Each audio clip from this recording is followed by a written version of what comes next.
You were handed pollen, insects, seeds, survival, and told that was the flower. That description is real, but it only names the mechanism. It does not exhaust what a flower is. Because when we look at flowers, we are not only looking at the plant mechanism, we are looking at beauty taking form in matter. Look at how many kinds there are.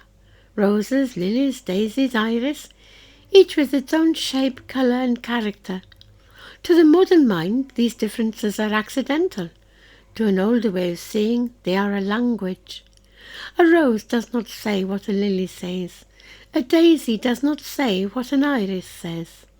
And yet all of them speak the same language: form, colour, proportion, delicacy, radiance. But if function becomes the only question, it makes the world smaller. A flower becomes a reproductive device, colour becomes attraction, beauty becomes a trick, and meaning becomes almost invisible. But an older way of seeing begins with the flower itself.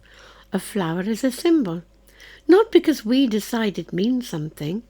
A symbol is not a label we attach. It is a form that already carries meaning. And a flower does this before we explain it. This is where the modern habit fails. It can name the parts, it can describe the process, but it cannot account for what the whole presents to us. Beauty is not just a feeling inside the human mind. Beauty appears through things, through colour and shape, through symmetry and fragrance, through petals gathered round a centre. That is why a single flower can stop the mind. Flowers show this more sharply because their beauty does not last. A flower opens, blooms, fades and falls, but the beauty itself has not died. This year's rose is not last year's rose, but the same quality returns. Everything in matter passes, but not everything that appears through matter is passing. This is why the old association between beauty and truth is not sentimental. Beauty is one of the ways truth becomes visible. A flower is more than biology. It is beauty made visible through matter.